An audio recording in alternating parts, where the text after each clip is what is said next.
The morning the truck came up the lane with 800 pounds of hail-split apples. It was a Tuesday in the second week of September 2011, and the sky was the color of a tin roof left out in August. That pale, washed-out silver. That means the heat broke overnight, and the first real taste of autumn is sitting maybe 4 days off. I remember the temperature was 49 degrees at 6 in the morning when I walked out to open the gate, and the fog was lying in the low corner of the east pasture, the way it does when the ground is still warm, but the air has finally decided to quit pretending it's summer. She pulled in driving a borrowed flatbed. It belonged to a neighbor 3 farms over, a man named Harlan, who ran a salvage operation out of his machine shed, and who could not quite hide the expression on his face when she told him what she needed the truck for. 800 pounds of grade reject, hail-struck, cosmetically ruined apples from a commercial orchard 41 miles north of here, bought for $7. Because the orchard manager had already written them off and was more concerned about getting them off his sort table than about what anyone was going to do with them. $7. I want you to hold that number in your mind, because we're going to come back to it before this story is done. She was 31 years old that September. She had been back on her grandmother's property for 14 months by then, which was long enough to have gotten the old pressure-treated fence posts replaced along the road frontage, and to have cleaned out the equipment shed. But not quite long enough to have settled the question of what exactly she intended to do with 11¼ acres and a farmhouse that needed a new roof on the back addition. She had moved back from a city where she had been working a job she described to me once as moving numbers from one column to another column so that someone else's column got larger. I always appreciated that she said it that way. It was a more honest description than most people offer. She had saved $11,000 over 3 years, and she had the kind of stubbornness that her grandmother would have recognized immediately and called, depending on the day, either her best quality or her most exhausting one. The farm had come to her outright when her grandmother passed in the spring of 2010. No mortgage, clear title, and 11¼ acres of ground that was mostly old pasture with one low corner that tended to hold water and a half-acre kitchen garden that had not been worked seriously in 5 years. Now, I need to tell you what I saw when Harlan's flatbed came through my gate, because I was standing at the end of my own lane, checking the mailbox, and I had a full view of the whole operation. The apples were in bulk bins, 4 wooden field bins, each one holding roughly 200 pounds. And even from 40 feet away, you could see why the orchard had let them go. The hail had hit that orchard on the 4th of August with the kind of conviction that leaves a mark. Every apple on those bins had pocking on it, small brown dents where the ice had struck the skin, some of them split at the shoulder, some with russeting that ran in streaks, a few that had healed over into cork-scarred patches that would have made them unsaleable at any grocery counter in the state. They looked, from a distance, like exactly what an orchard manager writes off. Cosmetic damage. Structural sound enough, still holding sugar, still carrying the full tannin load, already beginning the slow migration toward their best flavor. She saw something in those bins that the orchard manager did not see, and I'll tell you honestly, at the time, I wasn't sure she was right. I lifted one hand to say good morning as the truck passed. She waved back. Harlan did not wave. Harlan was the sort of man who saved his wave for things he judged worth waving at, and he did not apparently judge this particular Tuesday worth the gesture. By noon that day, the story had reached the small diner in town 6 miles south, and by the version that was circulating by the afternoon coffee crowd, she had bought a ton of rotten apples for some amount of money that kept changing every time someone new added to the telling. The number reached 1,200 pounds by the second retelling, and the apples had apparently turned fully brown by the 5th. I heard 3 different dollar figures quoted with equal confidence by people who had not been within 20 miles of those bins. That is how it goes in a small place. And she knew it was going to go that way, and she went ahead and pulled through the gate anyway. That was the first thing I noticed about her. Not the apples, but the fact that she already understood the cost of the decision and had made it before the truck cleared the county road. She had done the arithmetic privately, and she had moved on to implementation. The rest of us were still doing the arithmetic out loud. What she had was the following: 11¼ acres, a clean equipment shed with a concrete floor and 2 working floor drains, a grandmother's cast iron persistence encoded somewhere in her posture, $11,000 in savings she had promised herself she would not spend carelessly, and a 43-year-old notebook with a soft marbled cover that she had found in the bottom drawer of the kitchen hutch the first weekend she was back on the property. She had not told many people about that notebook. She mentioned it to me only once in passing, early on. And it was months before I understood what she had meant. The notebook had belonged to her grandmother's husband, a man who had died in 1987 when she was 6 years old, and who she remembered primarily as a pair of large hands, and the smell of pipe tobacco, and the way he would go very still and quiet when he was thinking hard about something, the way a pond goes still before rain. He had kept the notebook through what appeared to be 4 growing seasons. In the late 1972nd, it was full of careful, small-lettered observations about the property. Drainage patterns, frost dates, soil behavior after wet springs, the way the east pasture drained versus the low corner, notes on varieties he had grown in the half-acre garden and how they had fared. Technical, terse. The handwriting of a man who did not waste a word because he had too many observations to record, and not enough pages to be sentimental about any of them. Near the back of the notebook, in a section he had apparently started and never finished, there were 4 pages of notes that she did not fully understand the first time she read them, or the second. The pages were titled in his hand, simply, "Pressing Notes." And near the bottom of the second of those pages, underlined twice with a hard pencil line that had nearly gone through the paper, was a sentence that she read and set aside and came back to again, and eventually carried forward like a compass bearing. The sentence read, "Tannin variety mix is the whole question. Sugar alone gives you nothing worth keeping." She put the notebook back in the drawer the first time she read that line, because she was not ready for it yet. I know this because she told me so later, and I understood exactly what she meant. There are things you find in the words of the dead that you are not yet equipped to receive, and the right response is to put them back down and go do some more living until you are. The apples sat in those 4 bins in the equipment shed for 48 hours while she gathered what she needed. Not because she was uncertain.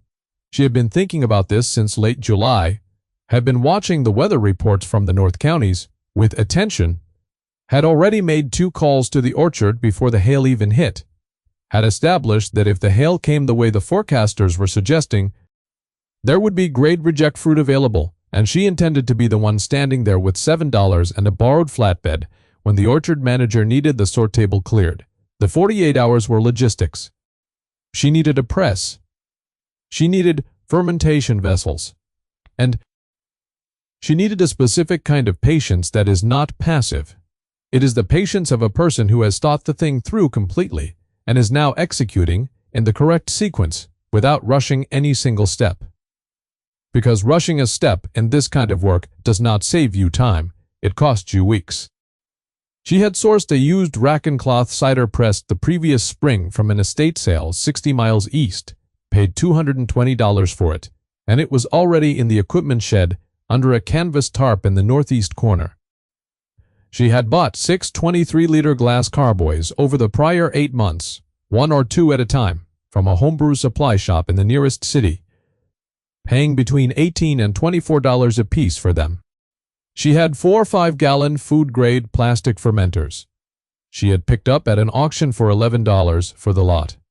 She had airlocks, hydrometers, racking tubes, a pH meter that had belonged to her grandmother and still worked, and a notebook of her own, not marbled, spiral-bound, black, in which she had been writing down everything she was learning for going on 8 months. She had been reading. She had been asking questions of people who knew things and listening to the answers with the particular quality of attention that makes people want to keep talking, which is a skill that looks like passivity but is in fact a very disciplined form of intelligence. She had driven twice to visit a small farmstead cidery in the north part of the state, a one-man operation that had been pressing wild-foraged and orchard-blend cider for going on 19 years, and she had asked questions and taken notes and come home and read more and taken more notes. The man who ran that cidery, who had been making cider since roughly the year she was born, and who was the sort of person who has earned a skepticism he no longer bothers to perform, had told her two things that she wrote down. The first, fermentation does not reward impatience. The second, and this one she had circled, blend early or blend late, but never blend in a hurry. She did not know yet what was going to happen. Nobody does at the beginning. But she had done the preparation honestly and completely, and she was standing at the front of a decision that had been made methodically rather than impulsively, and that is a different kind of beginning than it looks like from the outside. From the outside, it looked like a 31-year-old woman, with more stubbornness than sense, pulling 4 bins of battered apples off a borrowed flatbed in a rented farm shed on 11 acres of ground that hadn't produced anything commercial in a decade. From the inside, it was something else entirely. I have thought about that gap many times since. The distance between how a decision looks to the people watching and what it actually is to the person making it is one of the more quietly consequential measurements in a farming life. Or in any life probably, but I only know the farming version with any reliability. She started washing apples on Thursday morning, September 15th, at 5:15. I know the time because I was driving my own lane to go check on a fence line in the far east corner of my property, and her shed light was already on when I passed. A single bare bulb rectangle of yellow in the dark, and I could hear water running. She had rigged the wash station using 2 galvanized stock tanks and a garden hose run from the farmhouse, and she worked through the morning sorting and washing and inspecting every apple individually, pulling the ones that had gone soft beyond the skin and composting them, keeping the ones that were damaged only in the cosmetic sense, the hail-pocked, the split-shouldered, the russeted, because those apples still had everything that mattered. The sugar was there, the acids were there, and the tannins, which are the thing the old man's notebook had pointed her toward without quite saying so, were fully present in every apple that had managed to hang on the tree through August and ripen into that second week of September. Tannin variety mix is the whole question. She had thought about that sentence the way you think about a sentence that is true before you can fully prove it. She had chosen this particular orchard in part because it grew a mix of heritage and commercial varieties. Not just the standard sweet dessert apples that make up most commercial production, but 3 rows of an old bittersweet variety that the orchard kept almost as an afterthought, grown by the previous owners, that the current operation had never removed, because the trees were producing and removal cost money. She had noted those rows on her first visit in the spring. She had come back in July to taste the fruit while it was still green. She had stood in those rows with her grandmother's pH meter in her pocket and thought about the underlined sentence in the notebook and decided this was the place. By mid-afternoon on Thursday, she had washed and sorted 670 pounds of usable fruit. 130 pounds had gone to compost, a little over 16% loss, which she told me later was better than she had expected, given what the bins had looked like on arrival. She spent 45 minutes of the late afternoon on the press, reassembling the rack and cloth frame, checking the pressure plate, oiling the wooden screw thread with food-grade mineral oil, making sure the collection trough was clean and the drain was clear. Then she stopped. She covered the press with its canvas, and she went into the farmhouse and made coffee, and sat at the kitchen table with the spiral notebook and wrote down what she had, what she expected, and what she did not yet know. She told me once that this was her most important habit, writing down the things she did not know in the same column as the things she did, because it kept her from confusing the 2 categories, which she said was the most expensive mistake a person could make in this kind of work. The pressing took place over 2 days, September 16th and 17th. She worked alone.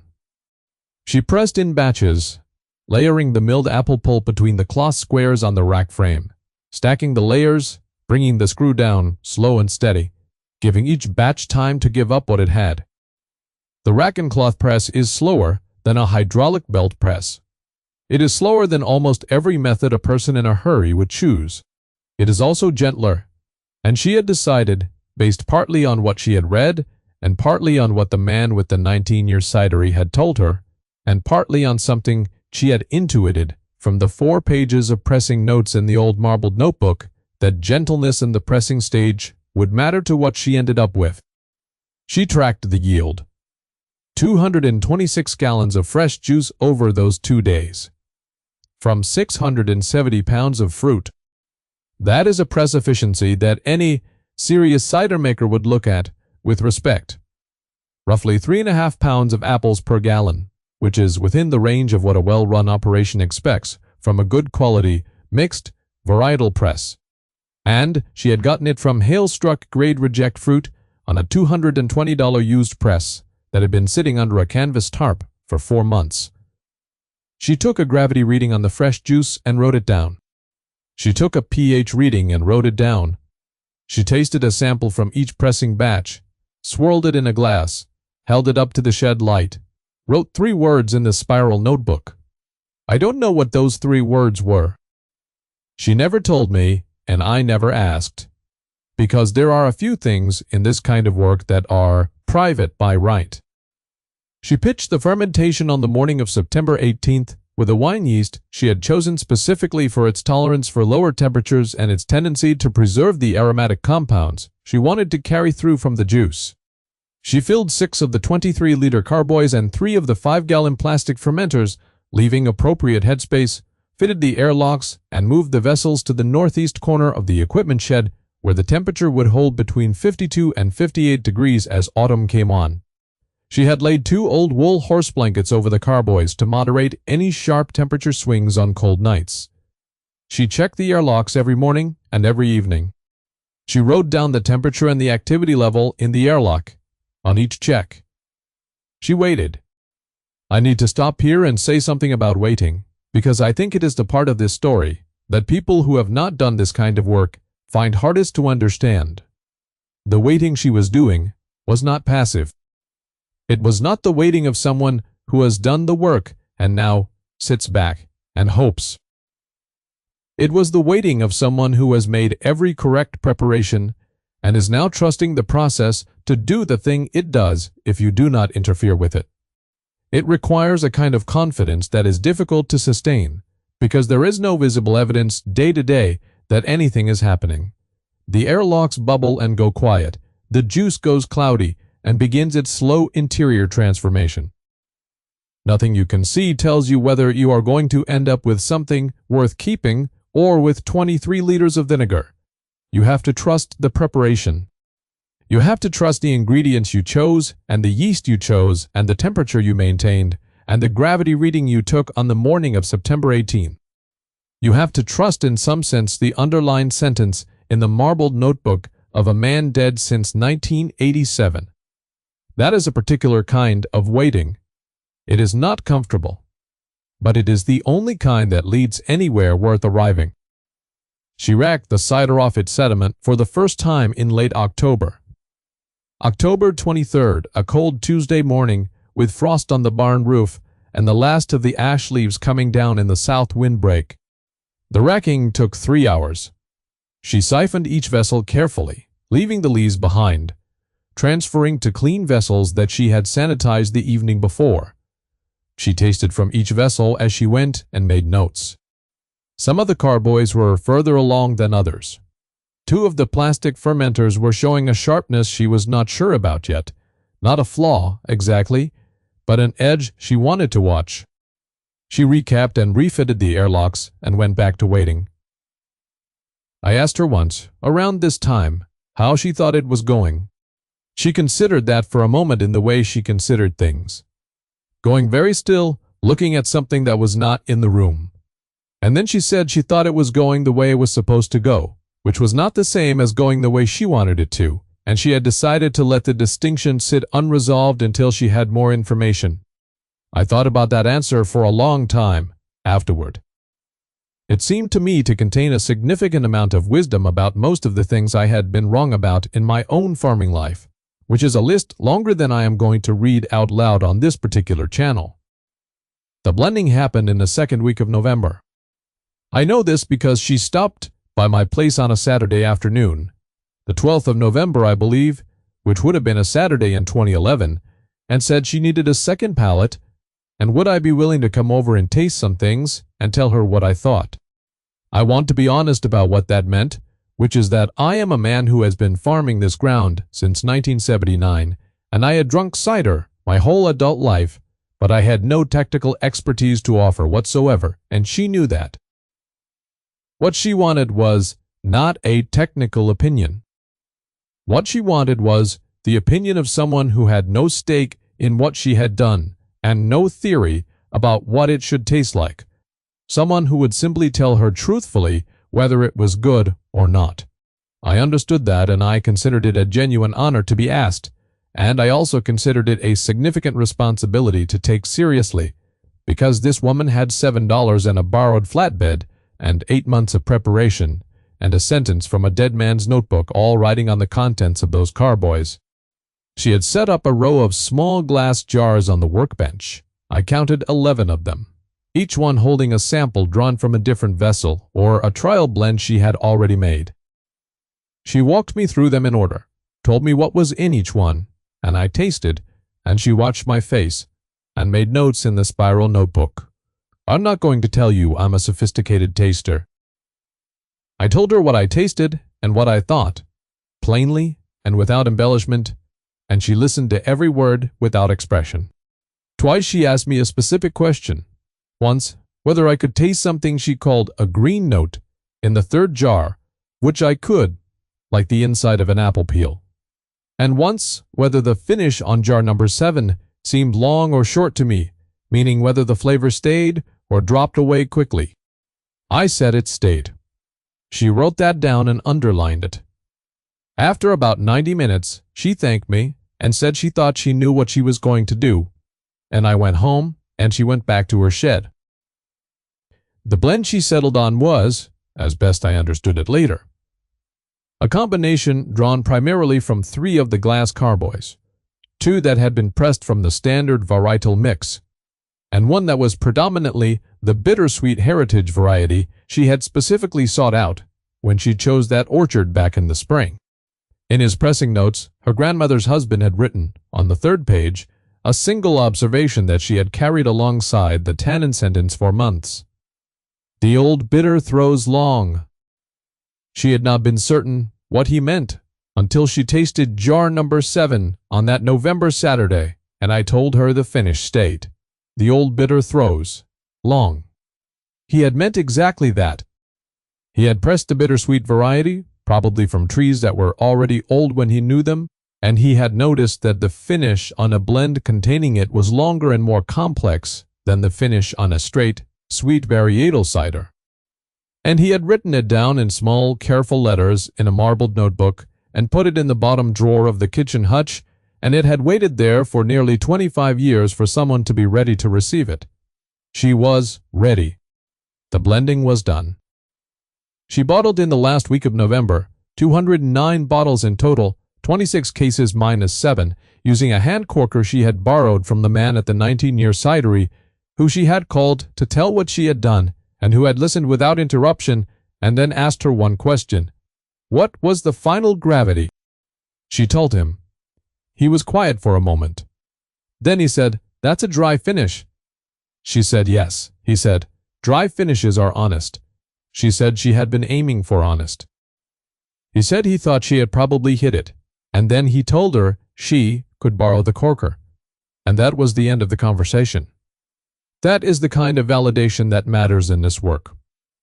Not applause, not a certificate, a quiet person with 19 years in the work going still for a moment and then saying one sentence that contains everything. She labeled the bottles herself by hand, using a design she had drawn on graph paper. No farm name, no illustration, just the year and the words, "Dry Hard Cider. Small Batch Estate Pressed." She priced them at $11 a bottle, and she told 6 people. That was her marketing strategy. 6 people. I was one of them. I bought a case before she had finished telling me the price because I had sat in that shed on the 12th of November and tasted jar number 7, and I knew what she had.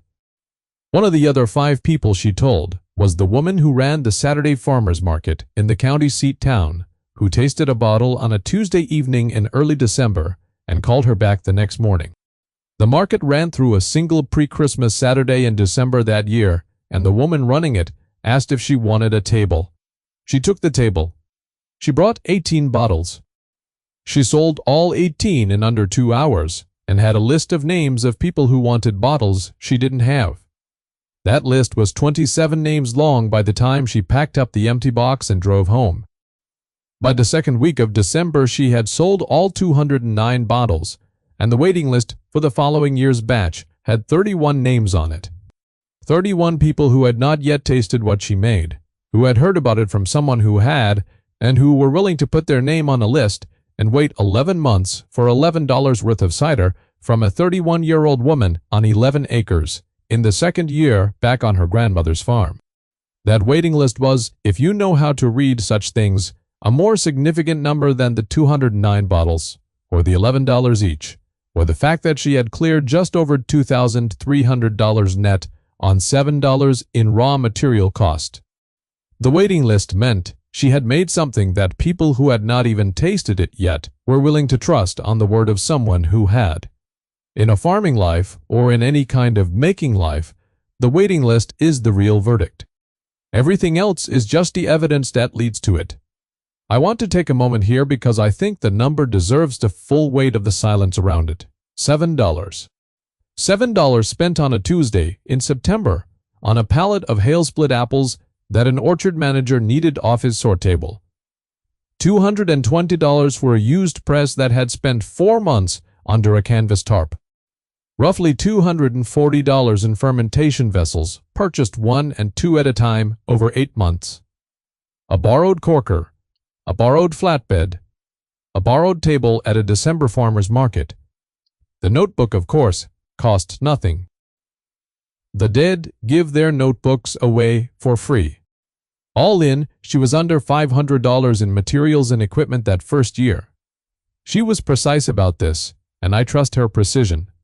And she had cleared just over $2,300 net and built a 31-name waiting list for a product she had not finished making when the first person put their name down. You can do the arithmetic on that in your head. You should do the arithmetic on that in your head. Now, I was not the only one paying attention, and the town catches up to itself eventually, even when it starts behind. Arlen stopped by her place in early January. He drove the clean truck, not the flatbed, which meant this was not a work call, it was a social call with something it wanted to say.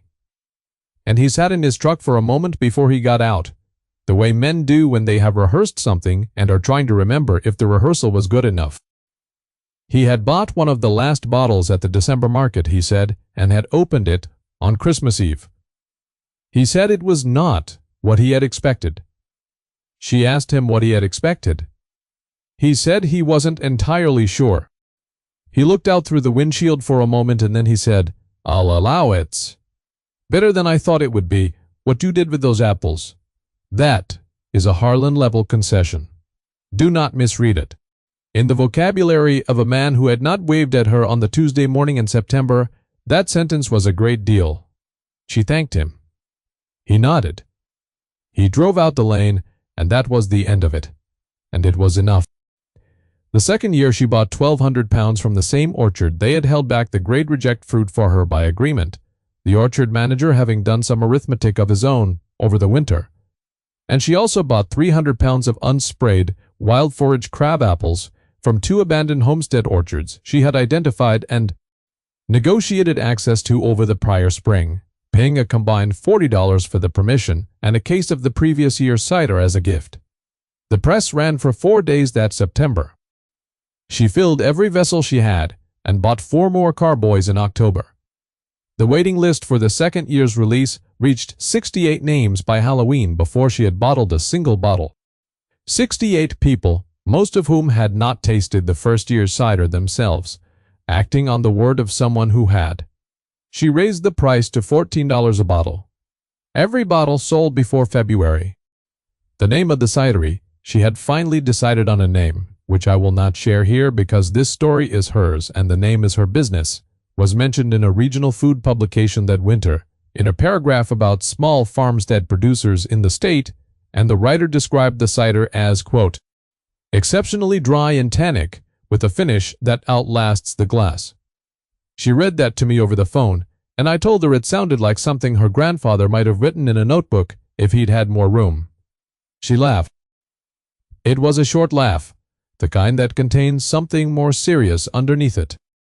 The soil scientist from the State Extension Office came out in the spring of the second year, not about the cider but about the low corner of the east pasture, which he had been thinking about draining and converting to additional orchard planting. He was a pleasant man with a clipboard and clean Carhartt, and a truck with the extension logo on the door, and he walked the low corner with her and took 3 soil core samples and looked at them against the light, and talked about drainage tile options, and made a note on his clipboard and said he thought the corner could be managed but that the soil profile at depth was likely heavier clay than was ideal for tree fruit, and that she ought to think carefully about the drainage investment before committing. He quoted her a figure for tile installation, $5,000 for the linear footage it would take to move water through that corner, and he suggested that at 11 acres the return on investment timeline for orchard planting in that quadrant was, in his professional assessment, marginal. He said marginal the way people say it when they mean something closer to inadvisable. She thanked him and walked him back to his truck, and he drove out the lane. She went back to the equipment shed that evening and got out the marbled notebook.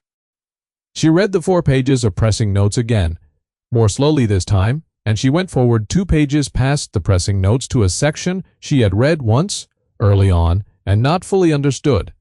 A section where the old man had written down observations about the east pasture that were terse and specific and 40 years old, noting the depth at which the soil changed character, the way the low corner held snow and released it slowly, the water table behavior in wet springs.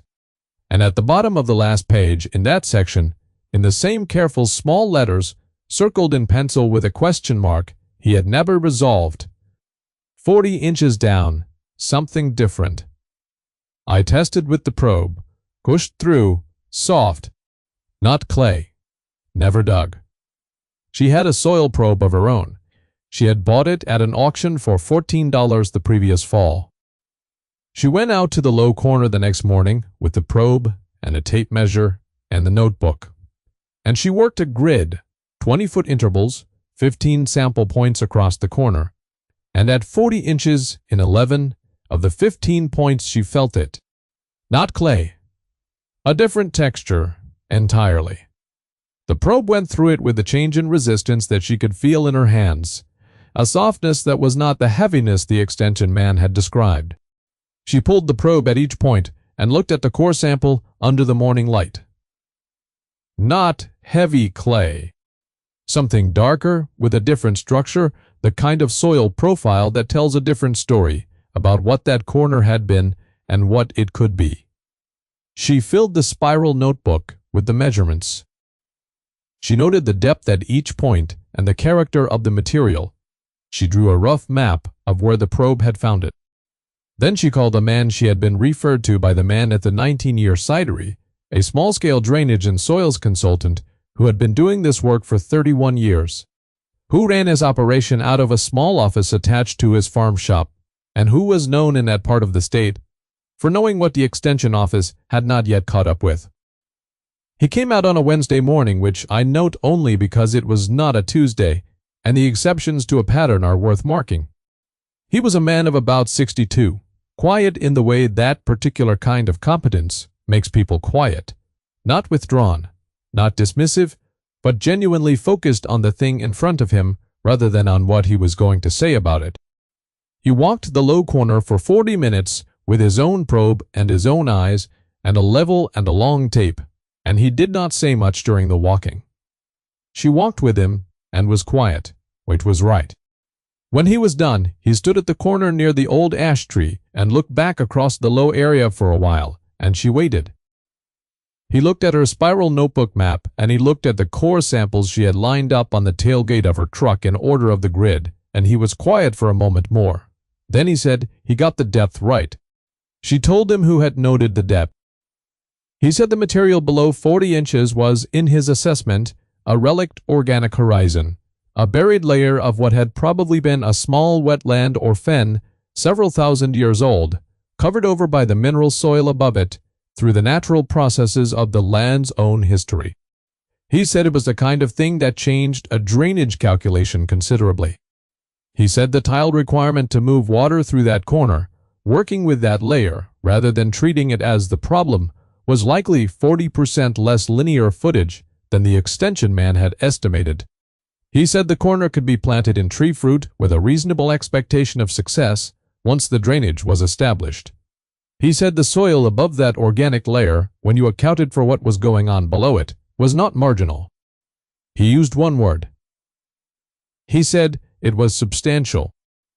She had the tile laid the following autumn, a smaller run than the extension man had projected, at a cost that came in at $2,900, not $5,000, and she put in her first 20 orchard trees the following spring. A mix of bittersweet and bitter-sharp heritage varieties chosen specifically for their tannin contribution to a blend, and 4 trees of a late-season heirloom variety that the consultant had mentioned in passing as one that kept its acidity late into the season in a way that was hard to find in commercial stock. She was 32 years old when those trees went in. Tree fruit does not hurry. She knew that. She planted them, and she went back to her press and her carboys and her waiting list, which had reached 112 names by the fall of the 3rd year, and she tended both the short game and the long one with equal attention, which is, in my experience, the rarest and most necessary skill in any kind of growing work. I want to say something here about the $7, because I have been carrying it through this whole story, and I think it deserves the close examination that large questions sometimes require small numbers to make possible. $7 is a price that is low enough to invite dismissal. It is the price of a thing that the person selling it has already written off, has already moved past in their own accounting, has already filed under loss. When something is priced at $7 in that context, the price is not a description of the thing's value. It is a description of the seller's current circumstances and the buyer's current leverage. She understood that. She understood it because she had done the work ahead of the purchase, visited the orchard, tasted the fruit, read the notebook, thought about the tannin sentence, made the calls, learned the pressing method, and so when the hail came in August and the orchard manager needed the sort table clear, she was already standing at the corner of prepared and ready, which is the corner where a $7 investment becomes a $2,000 first year and a 68-name waiting list and a regional press mention and 20 bittersweet trees going into the ground of a low corner that a consultant with 31 years in the work called substantial. Preparation is leverage. I have watched farming long enough to believe that is true across almost every scale and almost every crop, and I learned it again, watching her, which was a useful thing to learn at my age. Her grandmother's husband wrote, on the first page of the 4 pressing pages, a sentence that she told me about only in the 4th year, when I think she had finally had enough time with the cider in the orchard to know what it meant. He wrote, "The work you do before the fruit arrives is the only work that matters, because by the time the fruit arrives, it is already too late to change your preparation." She told me that, and I wrote it down. I am telling you now because it seems to me to be true about more than cider pressing, true about most of the long, patient work that a farming life requires, and true about the gap between how a thing looks on a Tuesday morning in September when a borrowed flatbed is coming up a lane with 4 bins of hail-split apples, and what that thing is, in fact, inside itself, to the person who has done the preparation to receive it. She is in her mid-40s now. The orchard is bearing. The first trees she planted in that low corner came into meaningful production in their 7th year, which was the year she turned 42, and the blend she made that year, the first one that carried a significant percentage of fruit from her own ground, rather than the northern orchard. won a recognition at a small regional producers competition that she did not enter for the recognition, but entered because the judge was a man she had read about and wanted the opinion of, and he gave her a written comment that said the tannic structure of the blend demonstrated a considered understanding of variety selection that he rarely saw in farmstead production at this scale. She read me that comment over the phone. I told her her grandfather would have understood it completely. She was quiet for a moment.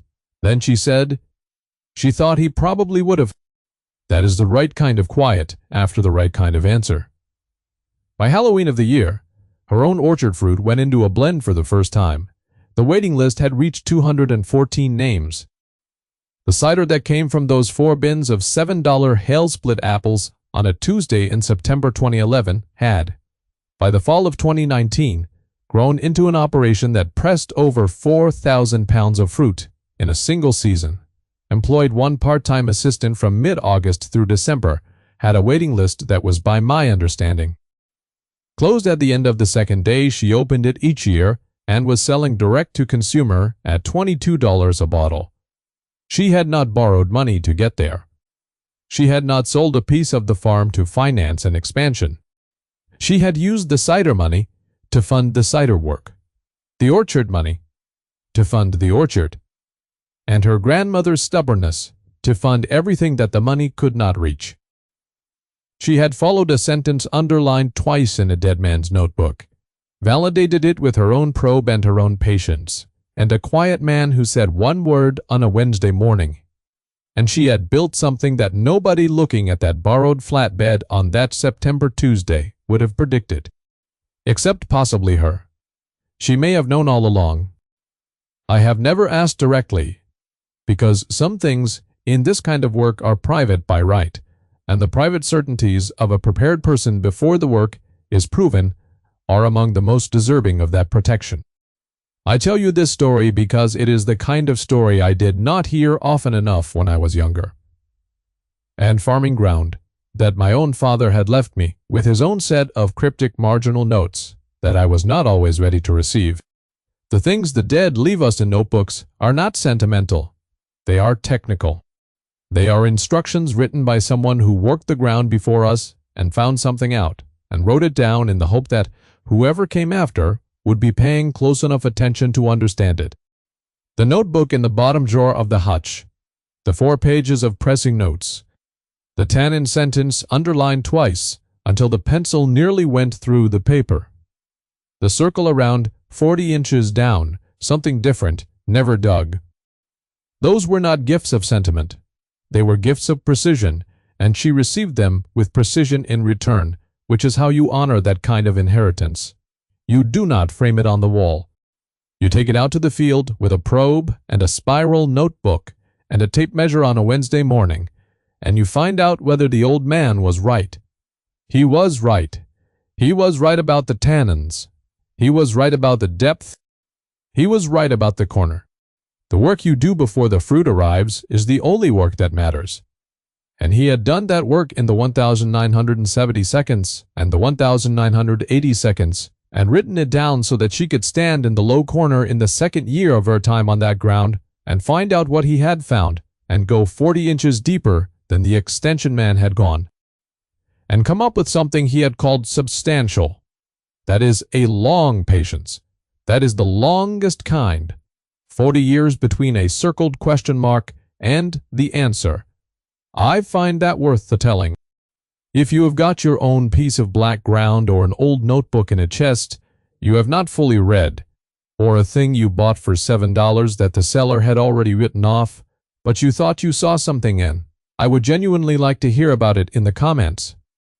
Those are the stories this channel exists for. The patient ones. The ones that start on a Tuesday with something most people would drive past. Subscribe if this one meant something to you, and I will keep telling the ones that seem worth the telling.